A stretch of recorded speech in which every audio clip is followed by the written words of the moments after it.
زلیخا فریفتہ ہو گئی، گناہ کی دعوت دینے لگی، تو حضرت یوسف نے کہا قال معاذ اللہ، میں اللہ کی پناہ چاہتا ہوں۔ سارے دروازے بند کر کے جب وہ پیچھے بھاگی، اصل حسین وہی شخص ہوتا ہے جو اپنے باطن کے حسن کو بچا لیا کرتا ہے۔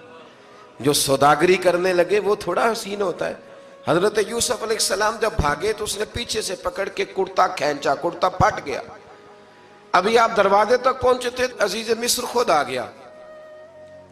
اس نے آگے کہا یہ کیا ہو رہا ہے؟ تو اس نے مکر کیا، زلیخا نے، کہنے لگی کہ ہونا کیا ہے، اس کو گھر میں رکھ کے پالا ہے، اب جوان ہوا ہے تو معاذ اللہ اس نے میرے طرف دست درازی کرنے کی کوشش کی ہے۔ حضرت یوسف پھر خاموش ہو گئے۔ بھائی بیچ رہے تھے تو پھر بھی خاموش تھے۔ کبھی کبھی کچھ چیزیں خاموش رہ کے سہنی پڑتی ہیں۔ زخم پہ زخم کھا کے جی، خون جگر کے گھونٹ پی، آہ نہ کر لبوں کو سی، یہ عشق ہے کو دل لگی نہیں۔ حضرت یوسف علیہ السلام پھر چپ ہے۔ زلیخا نے بڑی باتیں کی۔ ایک دانا آدمی تھا، قرآن کہتا ہے ایک بولا بولنے والا، ایک عقل مند بولا۔ اس نے کہا دیکھو، نہ زلیخا کی سنو نہ یوسف کی سنو، اگر تو کرتا آگے سے پھٹا ہوا ہے تو پھر غلطی ہے جناب یوسف کی، اور اگر پیچھے سے پھٹا ہے تو پھر زلیخا کی غلطی۔ حضرت یوسف کی معاذ اللہ پھر غلطی۔ تو عزیز مصر نے کرتا دیکھا تو پیچھے سے پھٹا تھا، لیکن امام قرطبی کہتے ہیں وہ کوئی عقل مند آدمی نہیں، وہ تو 4 مہینے کا بچہ تھا، وہ ایک 4 مہینے کا وہ قریب تھا۔ حضرت یوسف علیہ السلام کی گواہی دینے کے لیے اللہ نے اسے زبان دی تھی۔ زلیخا کے ماموں کا بیٹا تھا، 4 مہینہ کا گہوارے میں لیٹا ہوا، جب بادشاہ سے فیصلہ نہیں ہو رہا تھا اور بادشاہ پریشان تھا عزیز مصر کے، کسی کو جا کے بتاؤں گا تو کوئی کیا سوچے گا، اس کے گھر میں کیا کچھ ہوتا ہے۔ کہتے پریشان تھا تو پنگوڑے سے بچہ بول پڑا، کہنے لگا بادشاہ اگر تو کرتا آگے سے پھٹا ہے تو پھر معاذ اللہ غلطی حضرت یوسف کی، اگر پیچھے سے پھٹا ہے تو پھر زلیخا کی۔ تو کرتا پیچھے سے پھٹا تھا، حضرت یوسف کے حق میں گواہی مکمل ہو گئی۔ اب آہستہ آہستہ نا دربار میں محل میں بات پھیلنے لگی، تو بیویاں کہنے لگی اوہو زلیخا تو ایک غلام پہ عاشق ہو گئی ہے، ایک غلام پہ۔ تو زلیخا کہنے لگی تم اجے میرا محبوب نہیں ڈٹھا۔ یہ رٹے ڈالنے والے دیکھتے نہیں اور دور کھڑے رہ رہ کے کہانیاں سناتے رہتے۔ اس نے کہا تو نے ابھی دیکھا نہیں نا، تو نے ابھی، تجھے کیا پتا ہو کہ ماجرا کیا ہے؟ تو کہنے لگی نہیں تو غلام پہ۔ اس نے کہا چلو تجربہ کراتی ہوں۔ ساری عورتوں کو بٹھایا، ہاتھ میں ایک ایک سیب دیا، ایک ایک چھری دی، اور جب پوری تیاری ہو گئی پھل کاٹنے کی عورتوں کی تو جناب یوسف سے کہا ذرا جھلک تو دکھاؤ۔ تو حضرت یوسف نے جب جھلک دکھائی تو قرآن کہتا ہے سیب کاٹنے کی بجائے ہاتھ کاٹ لیے، اور کہنے لگی اوہو یہ کوئی بشر نہیں، یہ تو کوئی فرشتہ ہے، یہ کوئی فرشتہ ہے، یہ تو کوئی اللہ تبارک و تعالیٰ کی طرف سے آنے والا کوئی کرامت والا، عزت والا، شان والا فرشتہ ہے۔ تو حضرت زلیخا کہنے لگی سمجھ آئی ہے پھر تو مجھ پر شکوہ کرتی تھی۔ تو اب وہ بات بھی آہستہ آہستہ پھیلنے لگی کہ حضرت یوسف علیہ السلام کی غلطی نہیں، غلطی زلیخا کی۔ اب بادشاہ نے زلیخا سے کہا کہ اگر تو میں تیری بات کروں تو تیرے ساتھ میری بدنامی کا بھی ڈر ہے، کیا کریں؟ طے یہ پایا کہ حضرت یوسف کو جیل میں ڈال دیا جائے۔ پہلے بھائیوں کے تھپڑ، پھر کنواں، پھر مصر کی منڈی، پھر زلیخا کا الزام، اور پھر باری آ گئی جیل جانے کی۔ تو حضرت یوسف علیہ السلام کو جیل میں، کچھ نے لکھا ہے 12 سال جیل میں رہے، جیل میں ڈال دیا۔ حضرت یوسف علیہ السلام جیل میں کیا کرتے؟ واعظ فرماتے، تبلیغ فرماتے، لوگوں کو اللہ کی توحید کی دعوت دیتے۔ وہاں جیل میں نا ایک شخص نے خواب دیکھا، اس نے دیکھا کہ میرے سر پہ نا پرندے کھا رہے۔ تو حضرت یوسف کہنے لگے اس کی تعبیر یہ ہے کہ تجھے قتل کیا جائے گا، اور تیری لاش کچھ دیر پڑی رہے گی تو پرندے تیرے سر پہ آ کے بیٹھیں گے، یہ تعبیر ہے۔ ایسا ہی ہوا، واقعی وہ شخص قتل ہو گیا۔ ایک شخص نے دیکھا کہ وہ شراب کشید کر رہا ہے، اس نے بھی تعبیر پوچھی تو آپ نے فرمایا تو اپنے بادشاہ کو پلائے گا۔ محسوس ہوتا ہے کہ اتنی دیر تک شراب ناجائز نہیں تھی، تو اس کو شراب پلائے گا، یہ اس کی تعبیر ہے۔ وقت گزرتا گیا. وقت جو ہوتا ہے نا، وقت یہ خود بخود لوگوں کی بے گناہی ثابت کر دیتا ہے. ایک وقت میں نا پراپوگنڈا ہوتا ہے تو ہر آدمی پراپوگنڈے کا شکار ہوتا ہے. پھر جب وقت گزرتا جاتا ہے تو خود بخود وقت کا گزرنا کچھ چیزوں کا خود بخود حال بن جاتا ہے. حضرت یوسف علیہ نبینا علیہ السلام کو جب 12 سال بیت گئے تو بادشاہ نے، عزیز مصر نے خواب دیکھا. اس نے خواب دیکھا کہ 7 موٹی تازی گائیں دبلی پتلی گائیں کو کھا گئی، اور 7 خشک بالیاں ہیں اور 7 سرسبز و شاداب بالیاں ہیں. اپنے وزیر سے کہنے لگا کوئی تعبیر والا بندہ ملے. اس نے کہا کہ ایک بندہ ہے جس کی تعبیریں بڑی سچی ہیں. کہا وہ کون؟ کہنے لگے جناب یوسف. تو قید خانے میں پیغام بھیجا حضرت یوسف کو کہ خواب کی تعبیر بتائیں. تو جناب یوسف نے یہ نہیں کہا پہلے مجھے باہر نکالو، یہ نہیں فرمایا. فرمایا تعبیر یہ ہے، یہ جو 7 خشک بالیاں دیکھی ہیں نا، اس کا مطلب ہے کہ 7 سال تنگ دستی رہے گی، اور 7 سرسبز بالیاں دیکھی ہیں تو پھر 7 سال اللہ خوشحالی دے دے گا.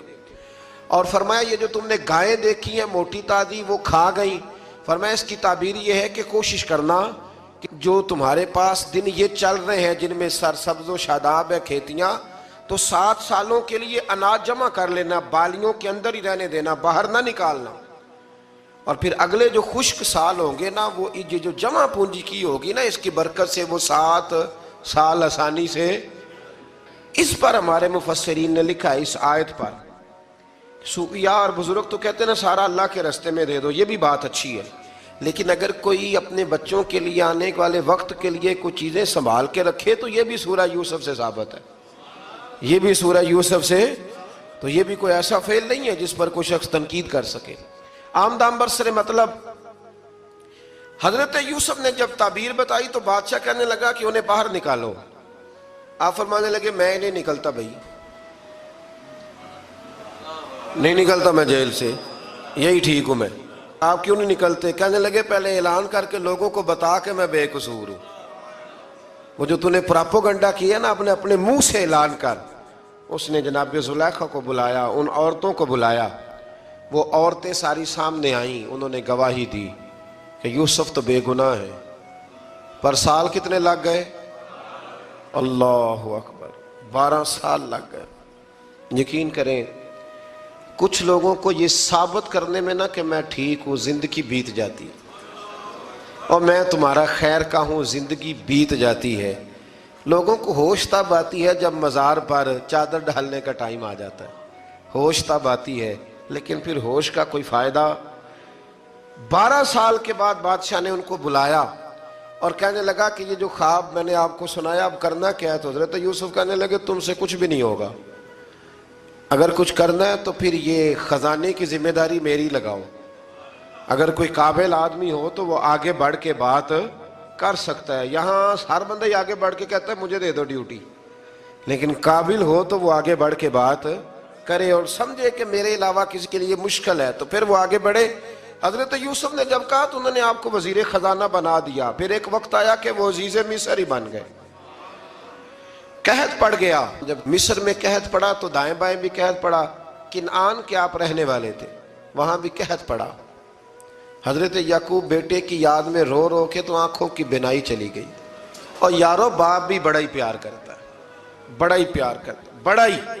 پتہ ہے باقی تمہیں تحفے دیتے ہیں، باقی تم سے محبت کرتے ہیں، تو باپ تو بیٹے کو اپنی جوانی دے دیتا ہے، اپنی جوانی اپنے بیٹے کے نام کر دیتا ہے.